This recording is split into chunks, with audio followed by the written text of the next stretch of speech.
All right. Cool. I even have my microphone plugged in right away, so I can just go ahead and get started. Welcome to Joe's Disc Golf Podcast with me, Joe. Got a lot of great stuff to talk about today, including the fastest sport around, the Disc Golf Pro Tour All Star event that was just held this past weekend. That is, if you were watching and or listening to this live, it could be a couple weeks ago. Who knows? I could be talking about this from the distant past. Hello, future people out there. Give me your winning lotto tickets. Give me the winning lotto numbers, please. I'd love to win some money here. We've got Chris Dickerson's amazing putt here at the Disc Golf Pro Tour All-Star Weekend. We have a new formula for Player of the Year and Rookie of the Year, and a host of new discs that was released just yesterday. That would be February 22nd. Yeah, they really put me under the gun there. I was just doing my due diligence, making sure I was all brushed up on all my notes, making sure that everything was going just fine. And well, I forgot to hit record. So yeah, sorry for all you podcast listeners out there, but we'll be going over a whole bunch of topics there. But I was doing my due diligence and noticed that there was a ton of new discs that was released late yesterday. Thank you, PDGA, for putting me under the gun. I really appreciate it.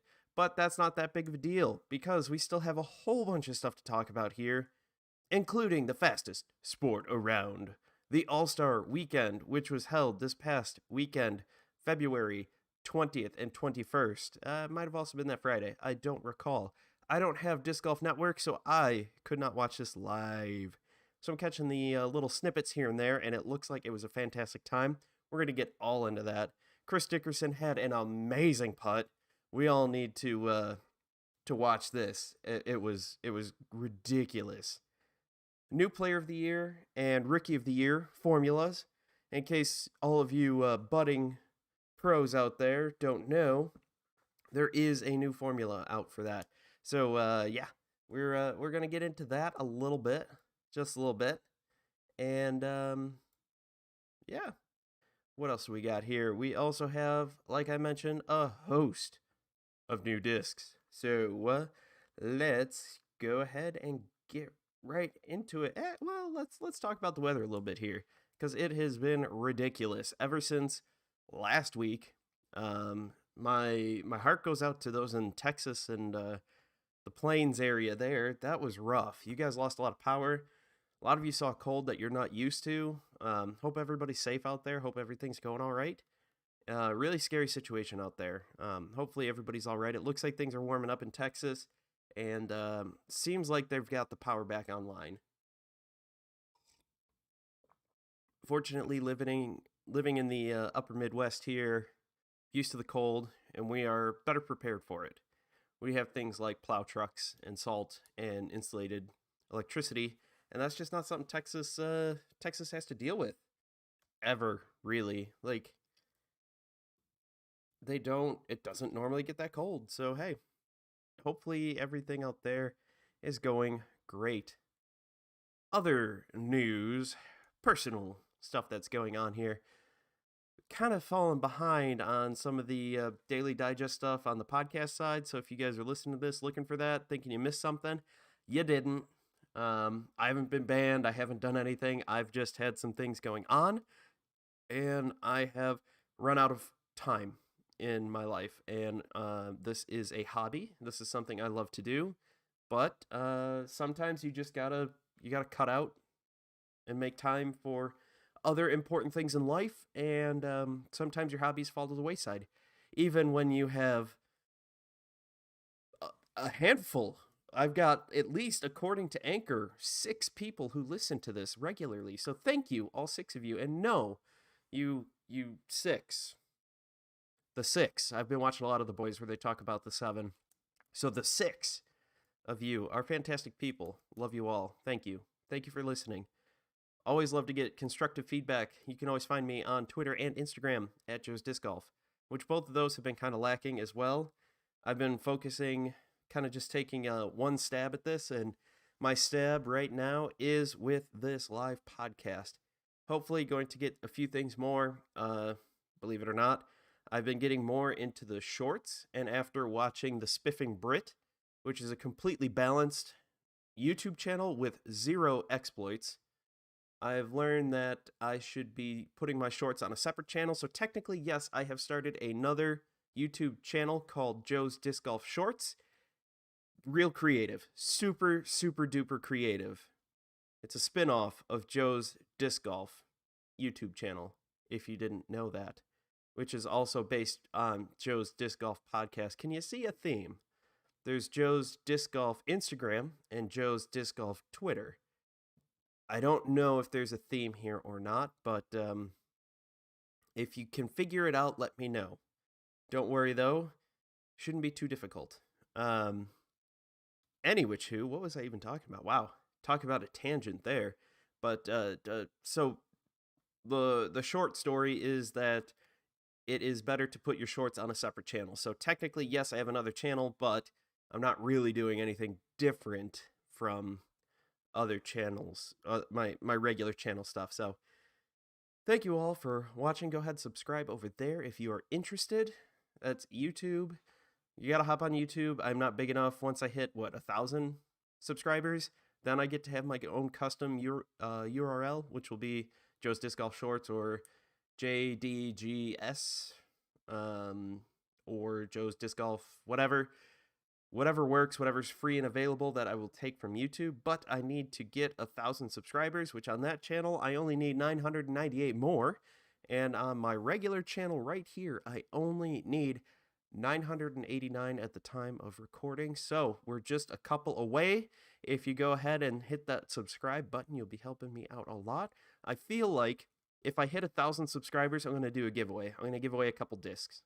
I've got some interesting discs that I would not totally mind parting with.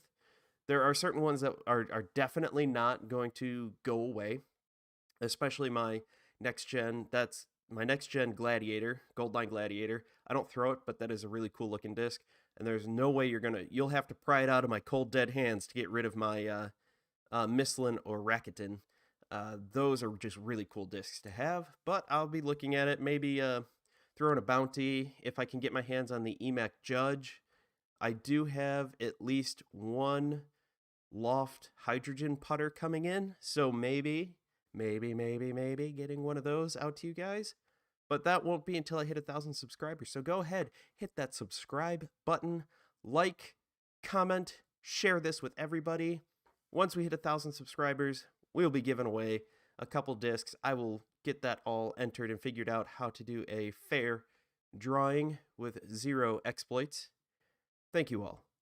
Let's get into the rest of our story now. So our stories are the fastest sport around. All this info comes from the wonderful, the amazing, the little known app that you guys probably have never even heard of. Don't even know if you've used it. It's a small time app.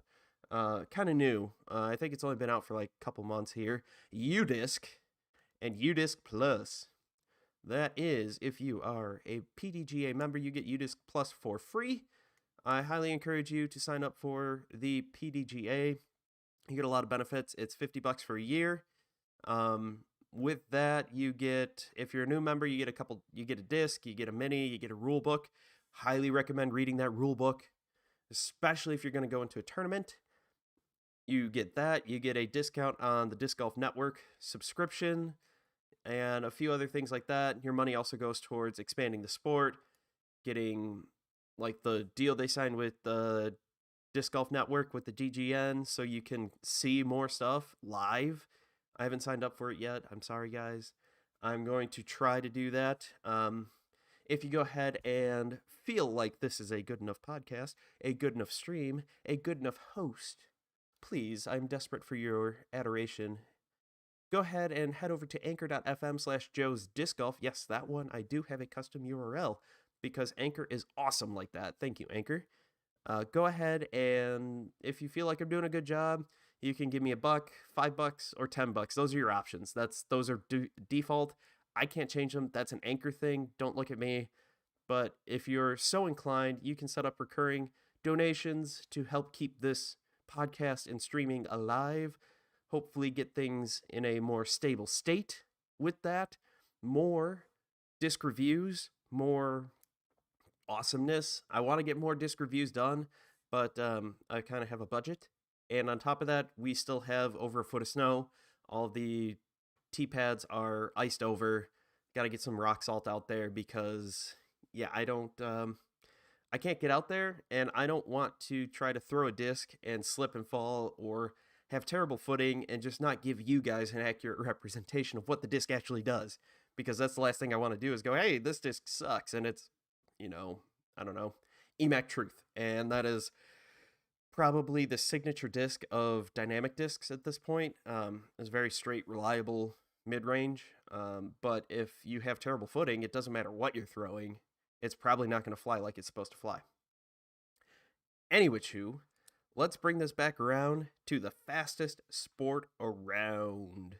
Yes, we are at... oh, crap. There it is. I'm writing myself some notes here to make editing much faster in the future. Bringing it back around to UDisc. All this info comes from them. Last year, in 2020, 50 million rounds were played. 50 million were played. 140,000 rounds per day were played. That is 100 rounds every single minute of 2020. 100 rounds. That is crazy. And that is only what was recorded by UDisc. And by UDisc admissions and the program that was called Help Grow the Sport, where they did this in October, I want to say, where they had people go out and, self-report how many rounds you're playing. Really good idea. Trying to get a number of how many people are actually playing. And that was only really counted by people playing disc golf with UDisc and recording those rounds with UDisc. So there's some interpolation of the data. I gotta crunch the numbers and do all that nerdy stuff. Maven, with the lady and the girls and the discs and the golf. Anyway, that was that.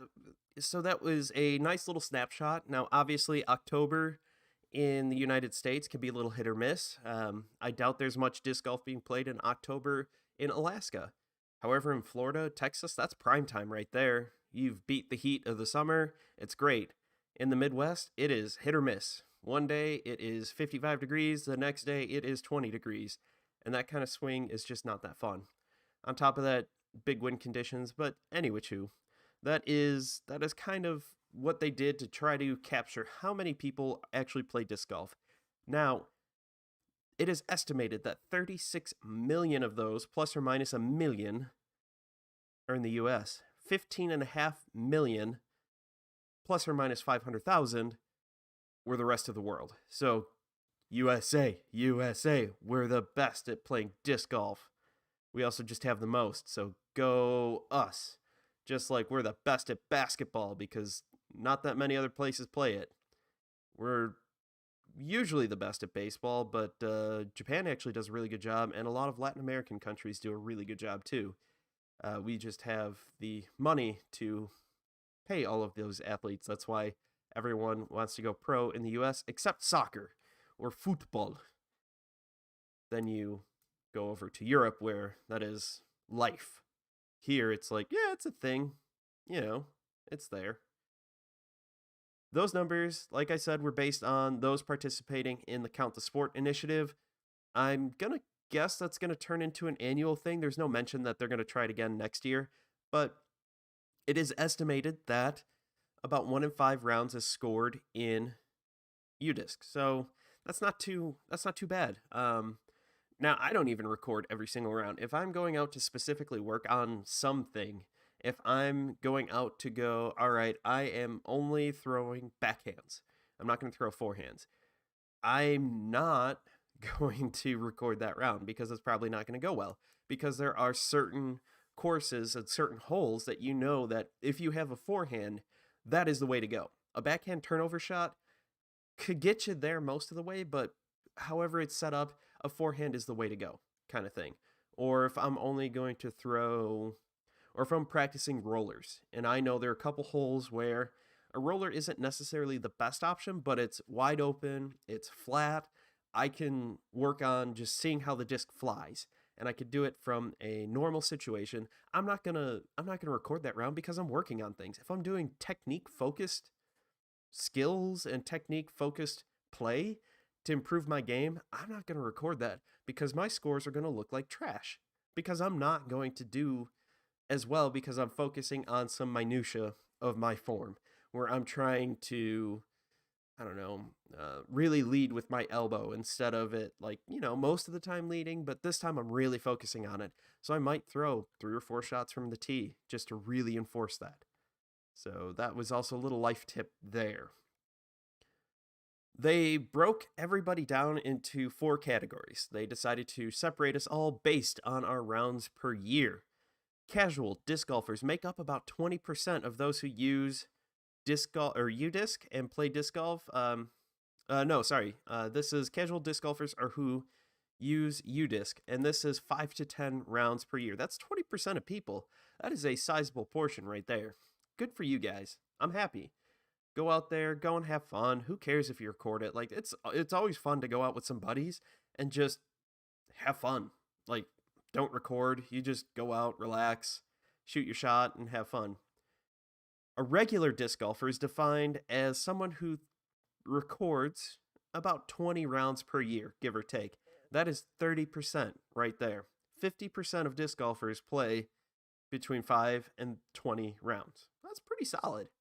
Now, if you are a dedicated disc golfer, that is 34%. This is the single biggest category that they have. And this is all of playing at least 1 round per week. So you're going to play 52 rounds a year, give or take. You play once a week, maybe a little more, maybe a little less. Maybe one week you go out 3 times, but next week you don't go out. So you're playing around 50 per week. That's pretty solid. Now, if you're a hardcore disc golfer like yours truly, brother, we've got the hardcores. Bonesaw's gonna get you. That is 16%. You record multiple rounds a week. And now here's a fun fact that they found when looking at our data. So yes, they do look at your data in a broad sense of, I don't believe there's anything too trackable. It doesn't sound like they look at what courses are played, but they do have some of that data. You can look, there's an interactive map on udisc.com/blog, and at this time it'll be a couple down, where you can see the hotspots of the most popular courses around and the most recorded rounds. But there is one individual who recorded not 100, not 200, not 700, not 1,000, but 1,579 rounds in 2020. Almost 1,600 rounds in 2020. Do you know how many rounds per day that is? That is 4.3 rounds per day. That is absolutely insane. I don't know how this guy or girl, whoever, still has an arm. That is ridiculous. Over 4 rounds a day. My arm is just tired thinking about it. I struggle when I go and play tournaments and go, there's 2 rounds? All right. 2 rounds of, what was the worst tournament I played? It was, they added, how many holes did they add? I think they added 12 holes. So it was a 30-hole course. And there were 2 rounds, 60 holes in one day. That was rough. And fortunately, it was a shorter course, but still, over 4 rounds a day. God bless you. That's all I got to say. God bless you, man. Good job. In January 2021, is up with players recording rounds by 250% compared to January 2020. Now remember, January 2020, the Rona was just barely even mentioned. They're like, hey, there's this like thing in China, maybe. We're not sure. It's not a big deal. No, nah, it's whatever. It's not gonna become anything big in China or in Europe or the US or around the world. It's pandemic? No, you silly gooses. What's that? We haven't had one of those in a long time. So remember back to January, we were all normal. No masks, no social distancing, no nothing. And so January is up 250%. And we still have lockdown conditions in some areas. So that is insane. Just wait until all these restrictions are lifted. Imagine how disc golf is going to explode. It will. There is a little caveat with this though. It does remain to be seen if this will hold, because as I mentioned, there are lockdowns. So as people get back to work and there's a sense of normalcy, will all these people still want to play disc golf? I hope so. I really do. I hope they really want to play disc golf. I hope that they get more people into it. Some other fun facts here that are in this report: that 91% of courses are free to play, which is awesome. Although I hear they're talking about microtransactions, where if you want, you pay an extra $5 and you get a few extra throws that don't count against you. And don't worry, all of the surprise mechanics are totally legit, and it's just for cosmetics too. There's no way that this is a pay to win scheme. Yeah, that's probably not going to date well. Thank you, EA. I salute you and Ubisoft and all those video game companies who are screwing us out of our money with surprise mechanics. But I digress. My other interest is video games. What's nice about disc golf though is it is a low barrier of entry. The cost of buying a starter pack is really low. Say what you will about Innova and their crappy starter pack, but for $25 you get a putter, a mid, and a driver. That's more than most people need. I'm a big advocate of just a putter and maybe a mid to learn your form. And I know other companies are doing that too. I think Dynamic Discs and the Trilogy brands have that. I would be shocked if other companies don't have some form of, here's a starter pack. You know, here's something. It's our cheap plastic. Don't hit too many trees, but you're probably not going to, hopefully, not trying to learn on a course that has a ton of trees. Hopefully, you're going to the field, learning your technique and that kind of stuff. So, hopefully, that helps, get more people interested. Like I said, low cost of entry. In 2020, 3.5 courses were built every single day. That is a ton of new courses that we've added. Some other very interesting stats: 50% of all the courses are at public parks, which makes a lot of sense. I think, off the top of my head, in Fort Wayne, there are two that are not at public parks. One is at a university, and one is at a seminary, and that one's not built yet. It's half built. There are 9 holes. It's like holes 1, 2, 3, 4, 5, 16, 17, 18, 15, 16, 17. I don't know. Whatever comes up to 9. And it's not 1 through 9 or 10 through 18. It's something goofy, but it is a monster of a course. And there is one hole that is 1,100 feet long. I think the hole average for that course is somewhere around 450 feet. So, monster championship level course. Excited once that's finished. Anyway, 212 golf courses. 212 disc golf courses are at golf courses. Sorry, words are hard. Just like saying the PGA and PDGA. The words are hard, okay? That's just how it goes. But anyway, we've got 32 disc golf courses are at wineries and breweries. I really think that there are a lot of wineries in Indiana that are missing out on a huge money-making opportunity here, because a lot of disc golfers like to drink. I'm not saying we're alcoholics, but we do enjoy our beer. And I'm sure that if there's some kind of deal where it's like, play around and turn in your scorecard, get $2 off a bottle of wine or something like that, I'm sure we would be wine drinkers too. You know, it also helps that if you're there, it will help you to forget or celebrate your most recent round because you might be toasted going out there anyway. Who knows? 658 courses are at schools and universities, and we've got two ish. I think a seminary. It's a school. It's college for priests. So, yeah, I'd say that would count. And 153 are at ski areas, which is really cool. That I really want to get out and play toboggan in Michigan. I'm only a couple hour drive from that, and that is one of my destination courses for this summer. I will get out there. I won't be able to play the tournament out there because of a scheduling conflict. Darn family members getting married. No, friends getting married. Darn friends getting married. Ugh, have to be there for their wedding. It's like, I'm happy for them or something, but for whatever reason, I have to go to the wedding, and I already talked to the groom, and he said his wife would murder him. Well, fiance would absolutely murder him and torture him slowly if they tried to do anything around the wedding with that. So, unfortunately, I will not be attending the fantastic tournament at Toboggan in Michigan because of a wedding and threat of death on the groom. But I understand. My wife would kill me slowly if I did anything like that as well. 77 countries have disc golf courses. That's a pretty substantial part of the world. I think there are 180-ish countries.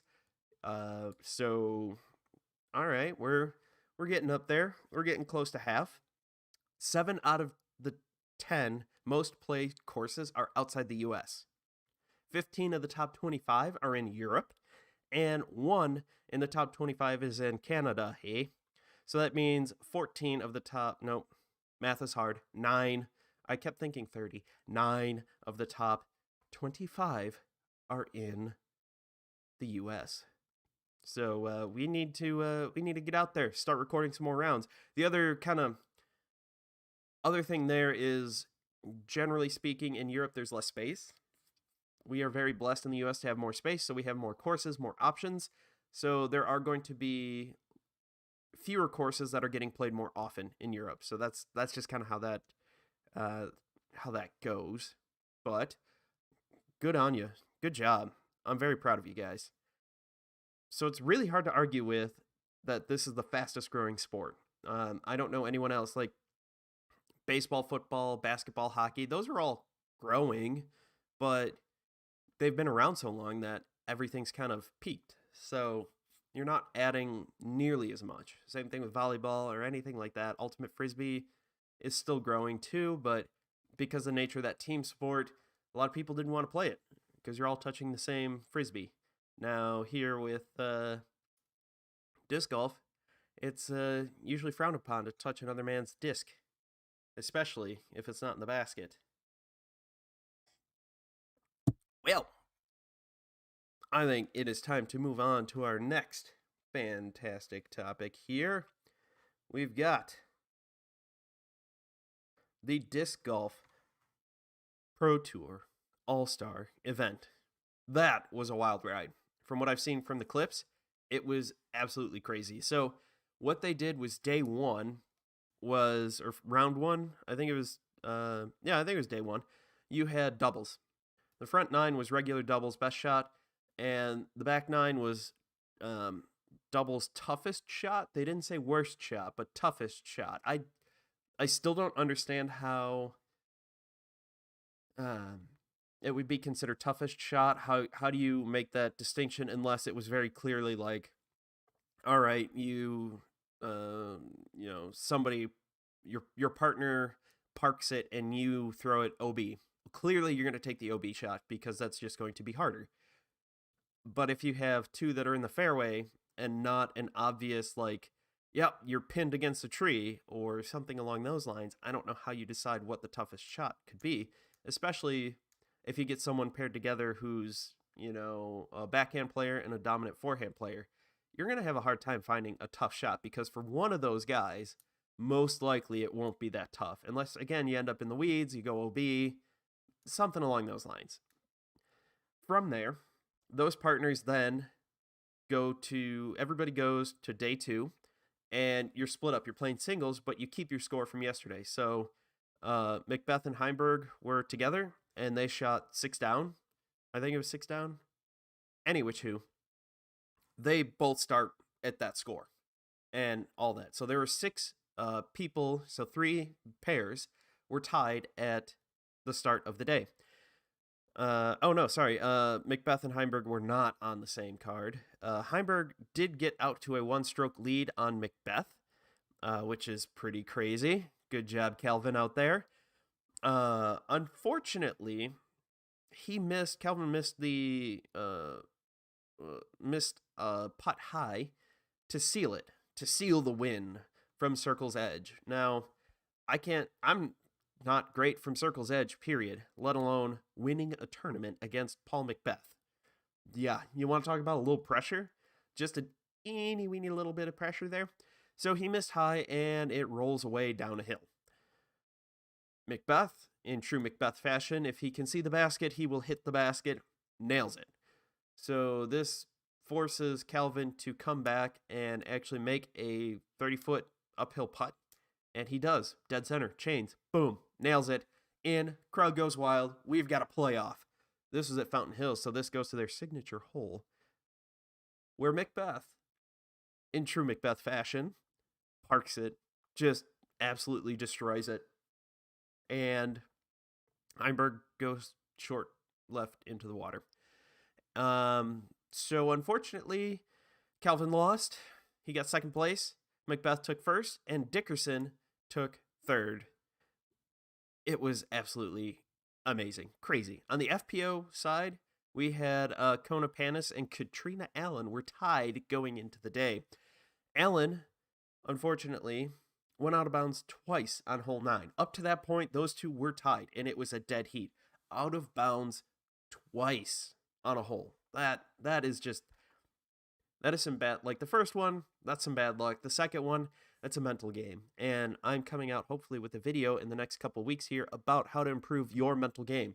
Because besides asking how to get more distance, that is something I get asked a lot. Mental game. How do you do something with your mental game? Sorry, I've got a bit of a cold here. Back to the story here. So Panis then on hole 13 decides that she's going to absolutely dominate and throw in a birdie from 190 feet on hole 13. 190 feet. Kona Panis wins by 2 strokes, which is awesome. That is fantastic. Still, 2 strokes is nothing. That can go away again in 1 hole. I mean, look at what happened to Katrina Allen. 1 hole, she goes from tied to 2 back. So 1 hole, that changes everything. On the FPO side, our top 3 finishers were Kona Panis, Katrina Allen, and Paige Pierce. I was a little surprised to see Paige back so far, but I didn't check out the scores, so I'm not sure what happened. If she was that far back to begin with and had to make up a lot of ground. You know how those things go. Unfortunately, like I said, I did not get a chance to watch this. I don't have Disc Golf Network.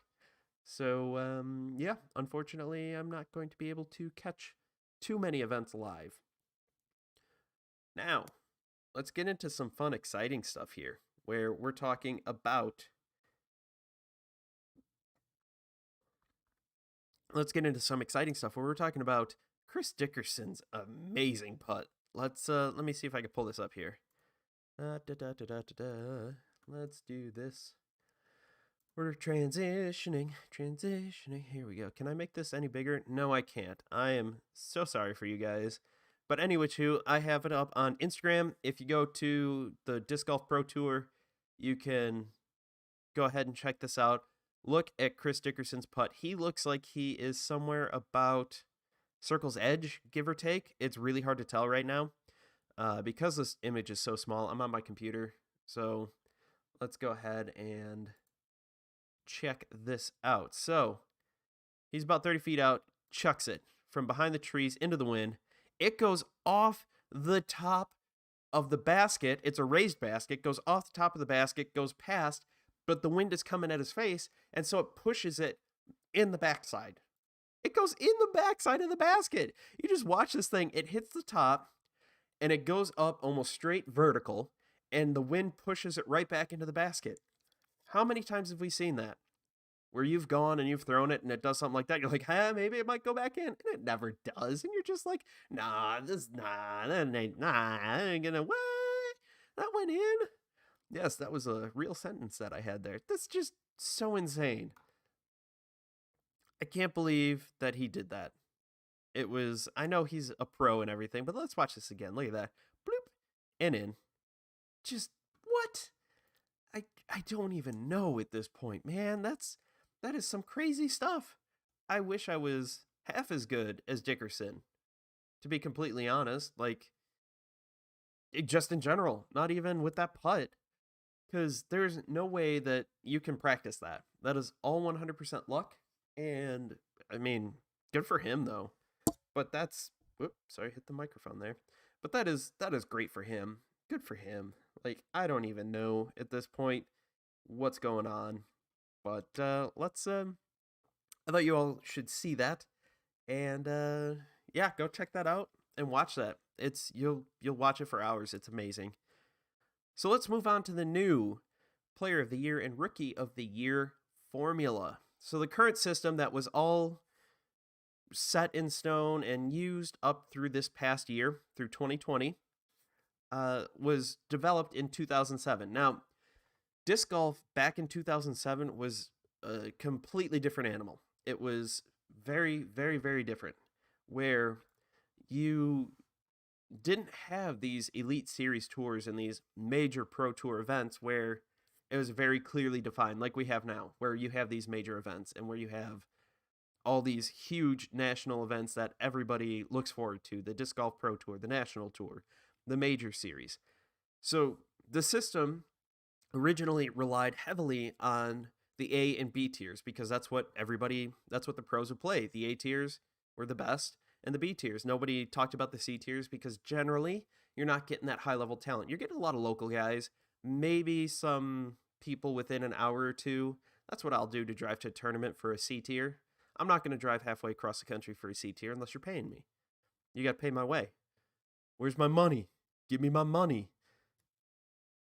So, in recent years with the Pro Tour and the National Tour and how that has taken off and really become the elite series, what everybody looks forward to, what all the pros play, whether it's on the men's side or the women's side, everybody goes to that. So Todd Lyon, who was the major force behind this and talking about this, had this to say: with the elite series being the de facto proving ground for all the top players, we think it's appropriate to increase the emphasis on major and elite events and decrease the emphasis on A and B tiers. Makes perfect sense to me. Outside of some off-season stuff, I don't know of really any of the major pros that are playing B tiers or C tiers. Now, who is it? Ulibarri played Love at First Sting, which, was that a B tier or was that a C tier? I don't recall. But from what I understand, that's close to where he lives. So if I'm in the off-season and I want to play disc golf in a tournament, yeah, I'm going to play something local. It'll be fun. Go play your local course. Have a bunch of fun. So with this, the top 10 finishers get points for majors and elite. So if you're playing a major and you win, you get 100 points. Second gets 80, 70, 60, 50, 45, 40, 35, 30, 25. 10th place gets 25. If you're playing an elite series, you get 60 points for first, 45 for second, 40, 35, 30, 25, 20, 10, 20, 15, 10, 5 for last. Well, 10th place. So that's pretty solid. Putting more emphasis on a major than the elite because there's only a handful of majors. And I think they limit it. It's a lot of fun like that. Going off of that, we've got the A tier, and this is only for a first, second, and third place finish. So you'll get 15, 10, or 5 points. Really straightforward. So if you are looking as a non-touring pro to become the Rookie of the Year or Player of the Year, you better be playing a ton of A tiers because just, one person wins a major and you've got to win, 7? to get up there? 6? Math is hard, whatever it is. Either way, if somebody wins an Elite Series, you got to win 4 just to tie them. Just to tie them. Yeah, get out there, get playing, have a lot of fun. Current MPO frontrunners for Player of the Year are Adam Hams and Raven Newsom. These two are both tied with 15 points. Drew Gibson and GT Hancock are tied with 10 points. So there's your first and third place people currently. I think what I'm going to do is go first, second, third, fourth place, depending on how ties work. Could be 6 people tied for fourth place or whatever it is. I think that's how I'm going to go through this and just kind of keep paying attention to that. Going forward, maybe make this a monthly event, say like second Tuesday, first Tuesday. First new podcast of the month is always going to be what tournaments are coming up for the month ahead. So there you go.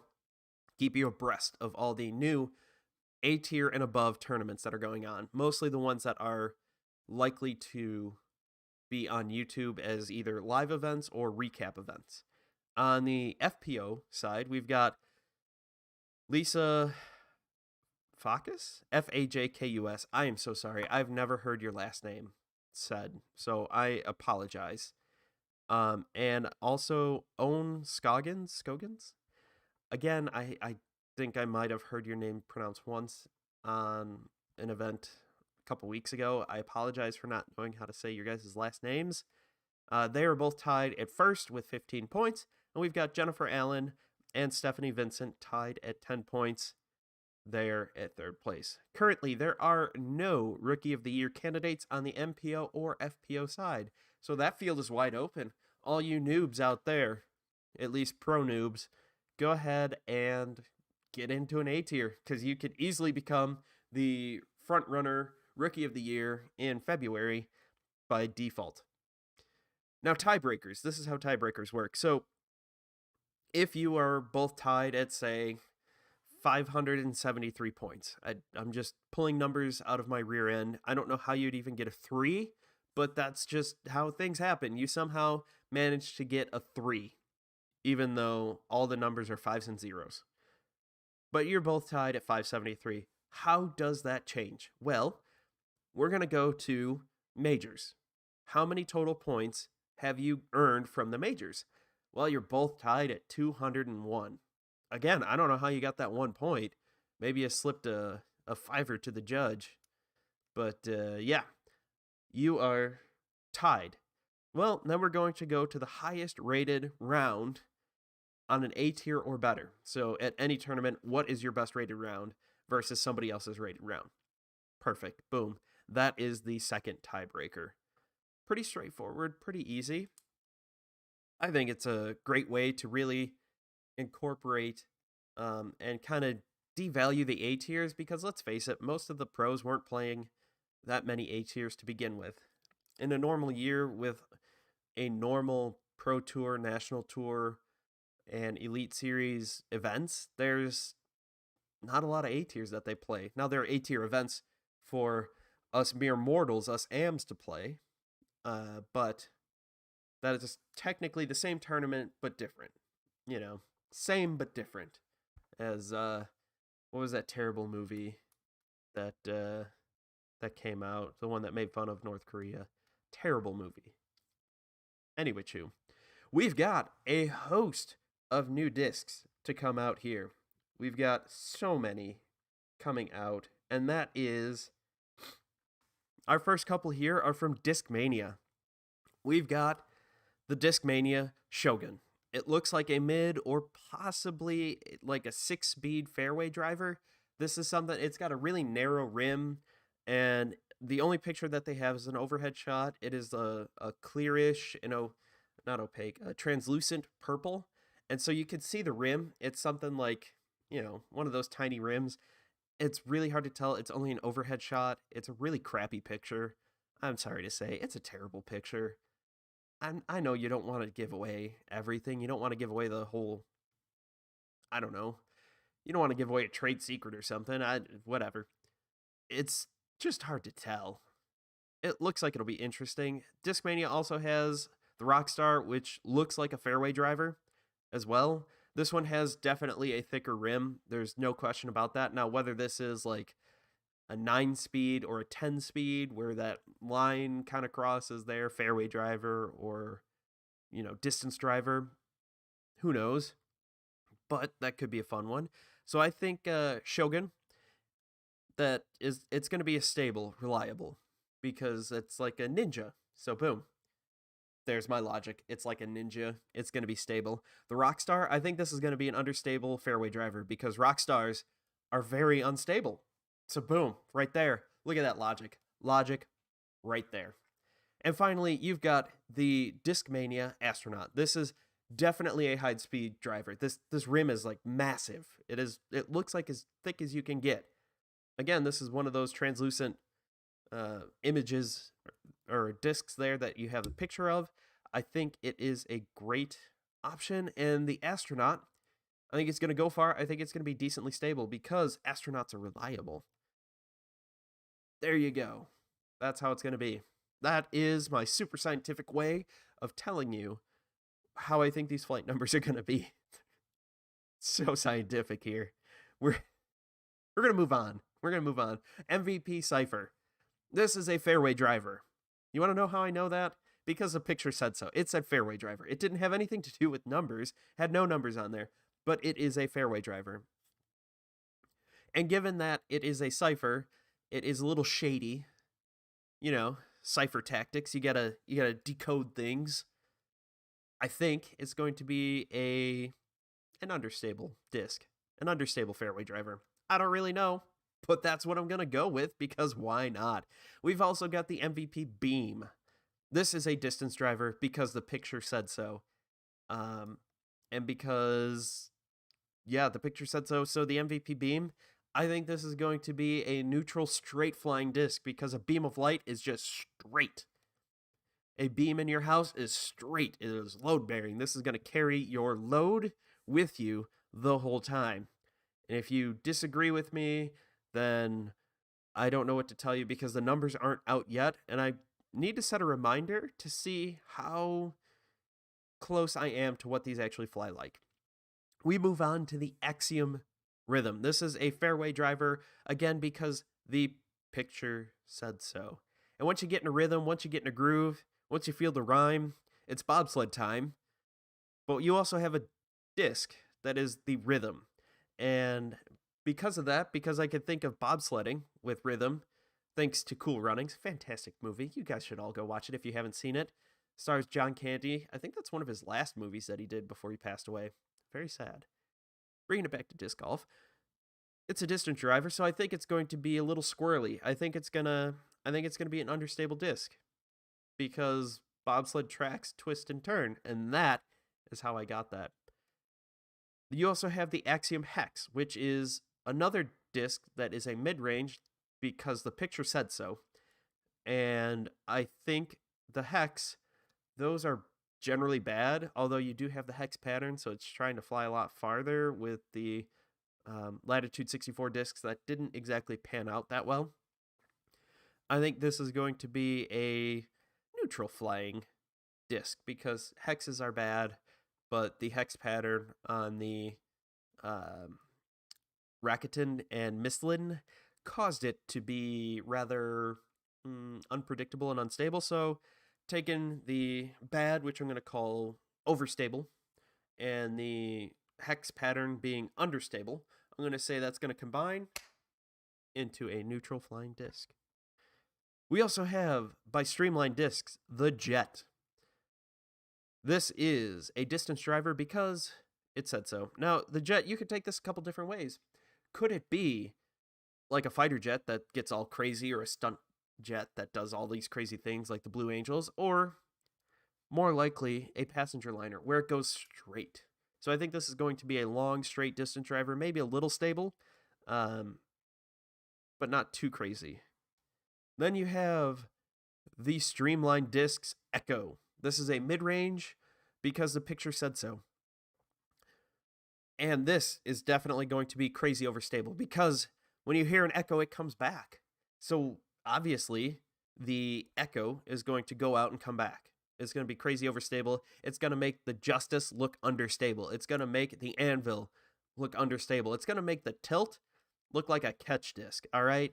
That's what the Echo is going to be, because Echoes come back. Or it's like a dolphin. I don't know, Echo the Dolphin. Go play that on your Sega Genesis. And our last disc that we have here is the Cross Lap Disc Golf Parks Shadow Play. This is a putter, probably. Judging by the way the rim is curved and everything, it's got to be a putter. I don't have much to say about that. Shadows are scary and sketchy, but I think this is going to be a neutral-ish disc. Hard to tell, again, but that is going to be my guess. So we're going to see how far off I am once the actual numbers come out on these discs. Who knows? I don't. That's all I got to say. I don't. So just taking notes here, just making sure I remind myself. And if you guys out there could go ahead and remind me in chat next time or whatever, I could look it up and see how far off I am. I think I'm going to be, a broken clock is right twice a day. A blind squirrel finds a nut. I think on some of these, I'm going to end up guessing right. But other than that, I don't think I'm going to be all that right. So let's move on to the last part of this fantastic stream. The most exciting part here. We're going to talk about a disc that I've actually grown to like over the days and years and weeks and months and time period and minutes and seconds. And that would be the Dynamic Discs Vandal. This is an understable disc. Its numbers are 9, 5, -1.5, 2. So decently understable. You try to put a little too much power on this and it turns and burns, which makes it a great roller disc. I actually really like this. This is the disc right here, this Vandal, Trilogy stamp from 2019. This is the disc that I've been using to practice and learn my rollers, which really does help. I've tried to really get that. I feel like that's one spot in my game that has been lacking, is having a roller or something like that. I've also thrown this a couple times on a big old turnover backhand where I have been pinned up against a tree line, so my forehand is absolutely useless, and I just throw this out on the rainbow, as Tomas says from Latitude 64. Paint the rainbow, taste the rainbow, Skittles. And I did it, and I threw it with enough height and not too much power where it came back, and it had this nice, beautiful, it turned back flat and came down, landed beautifully right next to the basket. I couldn't have practiced it any better, but I wish I did practice it. It is what happens.